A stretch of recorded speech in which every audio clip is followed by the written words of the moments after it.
This is a chewy, crispy olive oil cake that has a little crazy something in it that you probably don't think that you want in a cake, but you are going to totally love.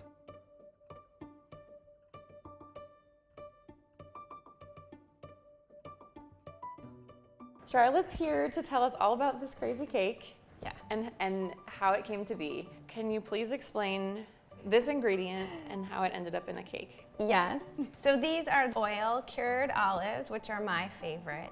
And why do you think it is that this olive is so friendly to desserts?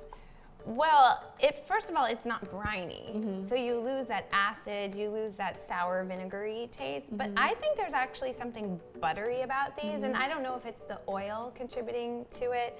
And there's something, I think you had said chocolatey about them, but then you've got that salt that cuts it. And I just think they're the best olives. Like when I'm craving an olive, this is what I'm thinking of. This started because I had ordered some olive oil from a relatively young company in California called Brightland. And I get an email from one of the co-founders, and she says, "Oh, hi, Charlotte, I have your cookbook, and would you be interested in creating a cast iron thing with olive oil for our website?" So I just started thinking about things that I had not yet done in a cast iron skillet that would use olive oil. And I really wanted to bake because I think a lot of savory things start with olive oil, but they don't feature it in the same way. I think if you like things that are salty and sweet, which I do, then it works. I've had this a couple different ways, and actually I think a real rough chop is a good middle ground because you don't end up with like a huge bite of olive, but if you finely chop, then you get olive everywhere and you don't get to jump back and forth between the sweet and the savory. Yeah. And so the rest of this cake is so It's so easy, it's like dumb. easy. Yeah, it's dumb. One of the things I was thinking about the whole time was how are you gonna balance the olives, right? So instead of doing just straight up all-purpose, I added some almond flour. I think it kind of adds to that chewiness, but I also think it gives it this really subtle sweetness that I think is really nice to have behind those very bold, assertive olives. Okay, now I'll try to pitch in and do some work here. The best part, I always think this is the best part, the creaming. We don't have butter, but I still call it creaming. We've got the dark brown sugar, which you'll probably have to whack to get out.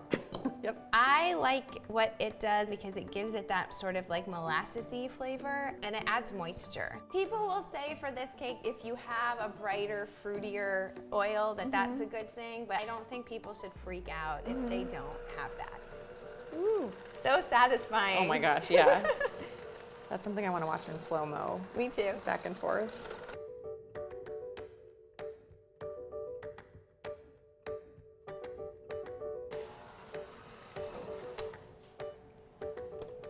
Okay, so doing one egg at a time. Oh, I wasn't aggressive enough. Okay.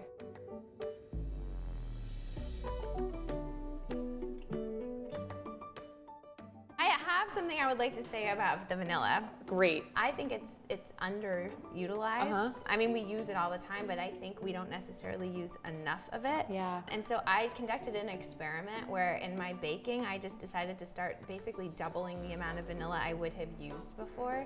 It's made a huge difference. This is how much vanilla went in. Yeah. It's a great amount of vanilla. That was probably more than I would use in a regular cake even, like because I wanted it for the almond. Every time I email with Charlotte, she's like, I'm making this recipe, but instead I'm adding smoked chocolate and crushed pretzels. I did. And that was last weekend's brownies, and they were good, except I underbaked them, but they were really good. Okay. Hot cast iron to this. be respected. So first step, a little olive oil, right? This is gonna just help prevent any sticking. Stickage. If your pan is well seasoned, you shouldn't have sticking, but you know what? It's always better to be safe than sorry. Can you explain why we just took this super hot cast iron out of the oven? Yes, the one thing that will guarantee sticking is if you were to put a cold pan with something in it into a hot oven or onto, even similarly on the stove.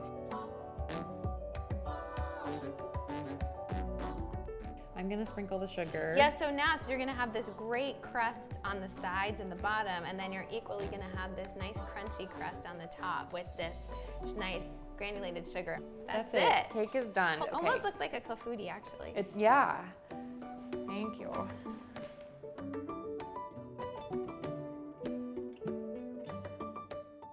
This is always the scariest part of this whole thing, because you made the cake and you're like, oh God, what if it gets stuck in the pan? The first thing you're gonna do, you're gonna go around the sides of your pan with a butter knife or a standard table knife. You want a gentle knife because you don't want to scratch your pan.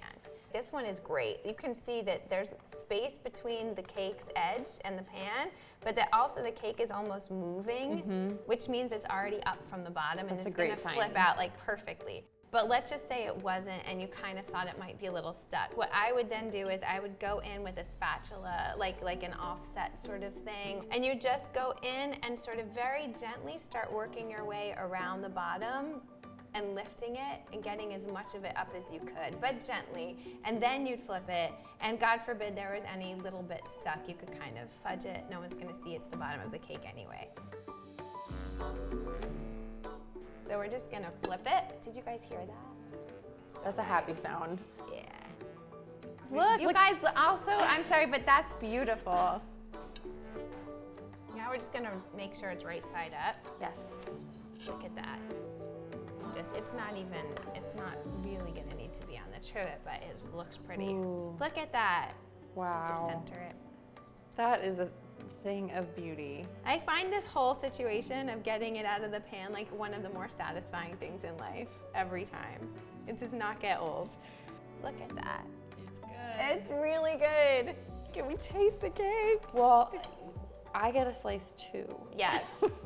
We could share a slice, but No. I kind of want my own slice. Okay.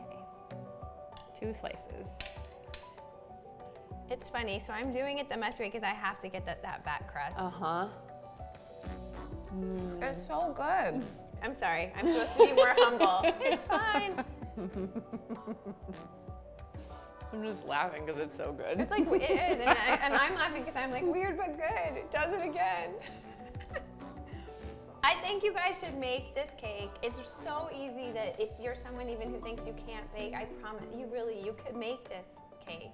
You also should subscribe to this video channel because then you can see all of these other genius desserts. I am a subscriber, so I'm like really, honestly, like a real endorser. What else am I supposed to tell everyone to do? Well, I'm supposed to tell them that you should check out Charlotte's book, Stir, Sizzle, Bake, for all kinds of crazy genius things, sweet and savory, that you can make and bake in cast iron skillets.